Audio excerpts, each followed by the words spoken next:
Gimana? Anda mengatakan ilmu saya dari alam gaib itu dari mana dasarnya? Besok pagi rasak anak akibatnya. Ya. Kita harus tahu dengan pasti bahwa ijazah itu hanya satu dari 702 dokumen. Pertanyaan saya, apakah ini sosok Dr. Tifa atau sosok dari alam gaib? Termul ini senjatanya selalu begitu ya. Saya melihat, senjatanya ya senjatanya. Ya kan selama ini mengatakan saya dapat informasi dari alam gaib. Ya, Bahas ya. Bahwa identik dengan 13 ijazah yang lain. Ini artinya kalau seandainya ijazah ini dikatakan palsu oleh Mas Roy Suryo 99,9%, artinya 13 yang lain palsu dong. Itu kan enggak, itu logikanya enggak seperti itu. Silakan. Karena ini naratif namanya ya, dan di dalam sebuah kasanan namanya authority heuristik. Karena apa? Polisi yang ngomong maka semua orang harus percaya.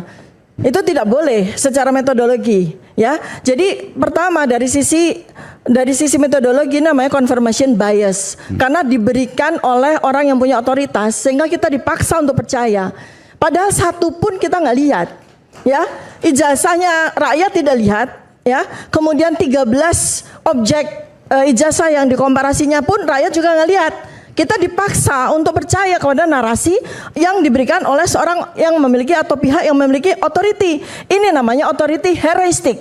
Artinya kita dipaksa percaya kepada sesuatu narasi yang diberikan oleh pihak yang memiliki otoritas. Ini salah besar di dalam metodologi, ya. Kemudian fenomena yang dari tadi disampaikan oleh Andi Aswan, saudara Andi Aswan ini namanya Dunning-Kruger effect. Apa itu, ya? Dunning-Kruger effect itu adalah orang yang tahu sedikit tapi merasa tahu banyak, ya. Nah, dalam salah satu karakter dari Dunning-Kruger effect ini namanya Mount Stupid, ya. Orang bodoh merasa pintar hanya karena tahu sesuatu dari orang, dia merasa bahwa dia pintar, ya. Mount Stupid namanya, ya.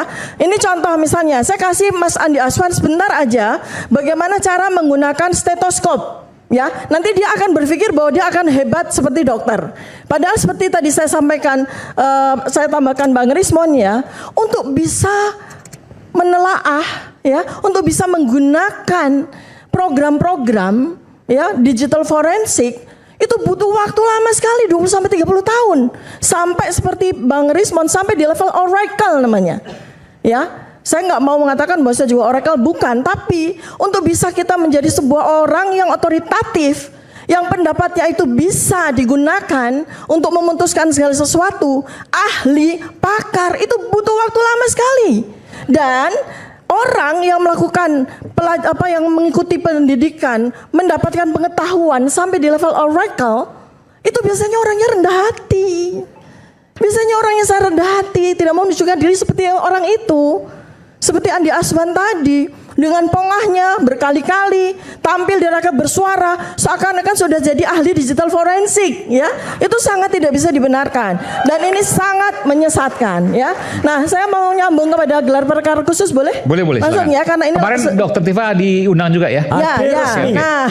Hadir secara resmi. Dua orang itu tidak hadir secara resmi sehingga mereka berdua itu diusir, ya. Yang satu diusir pada klaster pertama, yang dua diusir pada klaster yang kedua. Jadi mohon ya kepada berdua maksudnya siapa? Bang Andi sama Bang Zefrin? Aswan sama Mas Boy itu. Dua-duanya diusir ya dari gelar perkara khusus. Jadi saya mohon agar Mas Aiman nanti tidak menanyakan soal gelar perkara khusus karena mereka berdua itu diusir, ya. Oke, saya lanjutkan. Di dalam gelar perkara khusus saya singkat sebagai GPK aja, ya.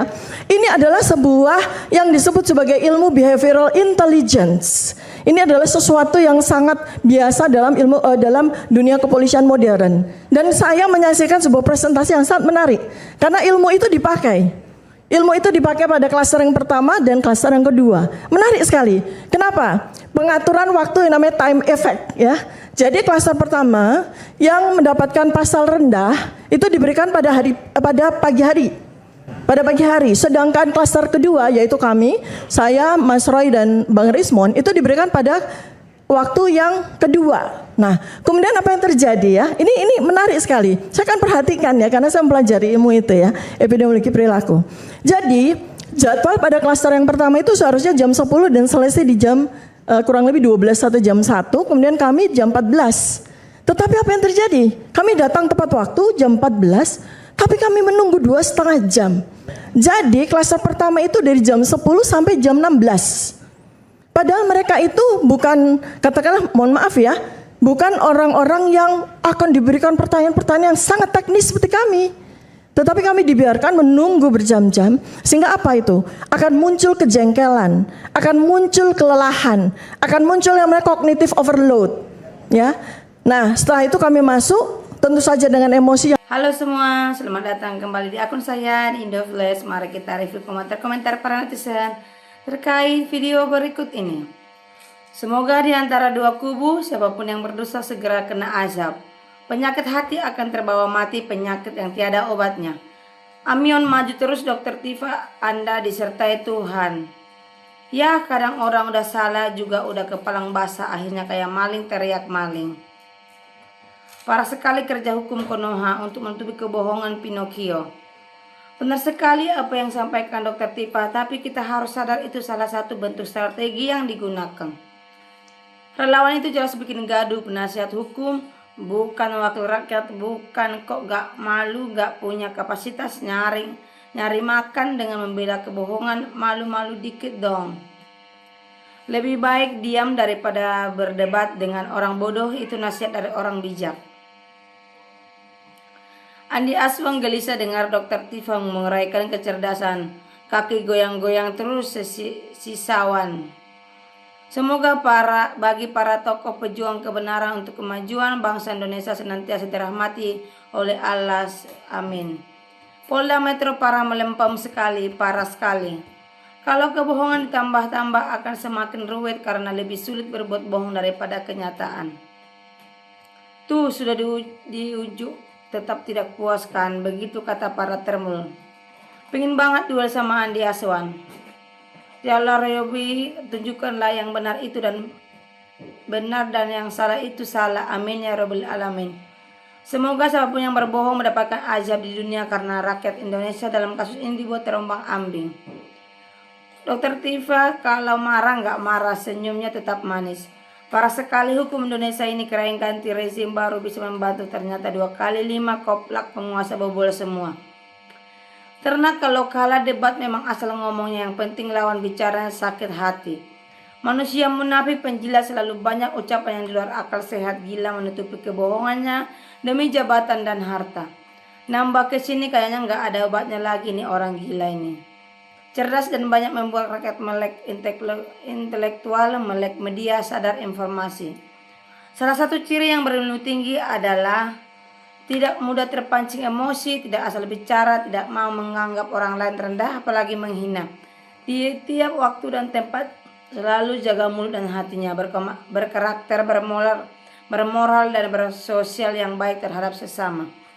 Luar biasa cerdas Dokter Tifa ini, pencerahan yang baik telah dibagikan kepada kami.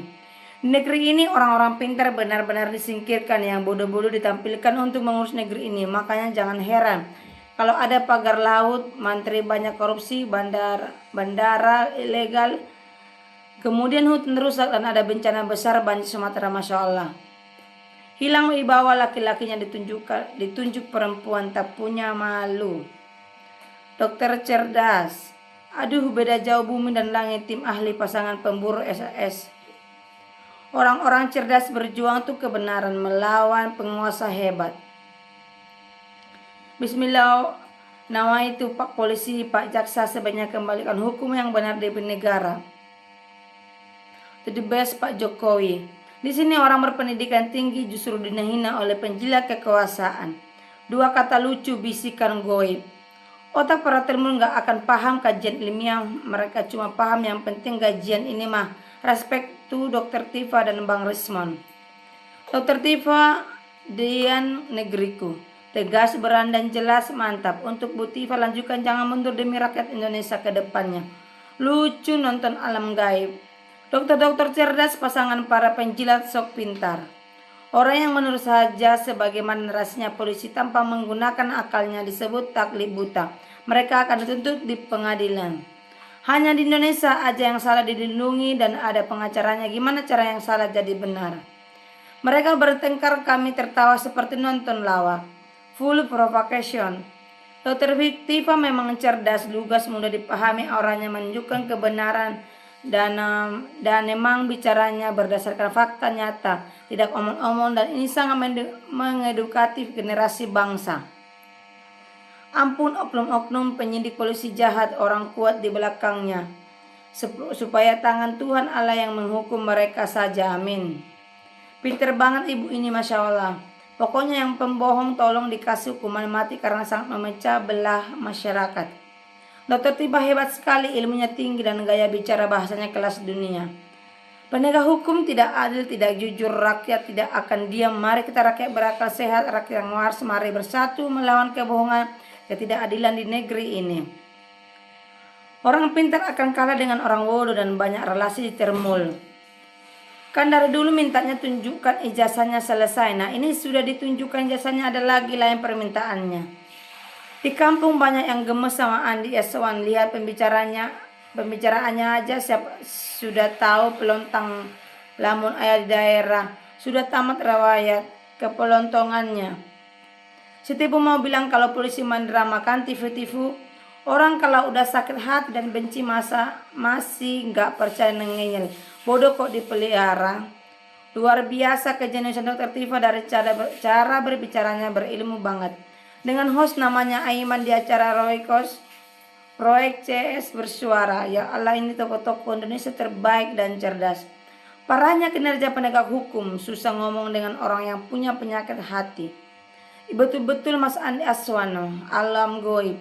Sekarang hiburan gue sebagai orang yang suka komedi, suka tertawa ya tontonan kayak gini. Semoga kemenangan mutlak akan diperoleh para pejuang kebenaran, Bapak Roy CS. Waka teroris yang dipuja ternaknya. Lanjutkan perjuangan Roy Suryo CS sampai kau lelah, capek, kehilangan tenaga dan masuk bui. Ambisi kalian tidak akan pernah terwujud. Tifa ahli ilmu alam gaib. Tangkap aja para termul. Hebat, mantap, sangat super cerdas Dr. Tifa, pemberani demi kejujuran, kebenaran, keadilan. Super sekali, tegas Dr. Tifa, berani karena benar. Sip, jempol 2 jari Dr. Tifa, amin. Lanjutkan dengan semangat Ibu Dr. Tifa.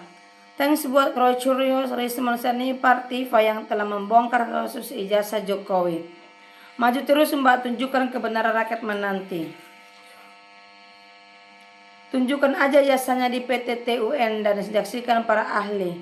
Alhamdulillah kami sangat bangga dan kagum, banyak yang bermunculan keberanian dan kecerdasan anak bangsa, luar biasa. Semoga perjuangan ini sukses sesuai harapan seluruh rakyat. Bu Dr. Tifa, Pak Roy Suryo dan Pak Rismon dan jajarannya maju terus, pantang mundur sampai tuntas. Doa dan dukungan kami selalu setia bersamamu. Bismillah. Becik ke titik Allah, ketara di zaman akhir, kebenaran seperti ledustaan, sebaiknya yang salah seperti benar. Semangat bagi para pejuang kebenaran, kalian hebat. Dr. Tifa benar-benar jenius. Memaksakan banget dikeluarkan yang memang palsu. Bila asli cuma ada doang dibilang asli. Tidak boleh disentuh apalagi teliti. Memang itu ijazah nggak ada bedanya dengan teliti. Beda dengan yang diteliti Dok Roy dan kawan-kawan. Kalian itu para termun memang nggak ada malunya. RRT itu peneliti ilmiah, ahli di bidangnya. Banyak profesor guru besar juga sudah bersuara. Orang-orang yang punya ilmu banyak meragukan keaslian jasa Jokowi. Kok bisa masih dimakan aja kibulan si Raja Kibul? Kalau AA itu wajar seperti itu karena sesuai bayaran ratusan juta. Bisa juga M. Kalau Teri dapat apa ya?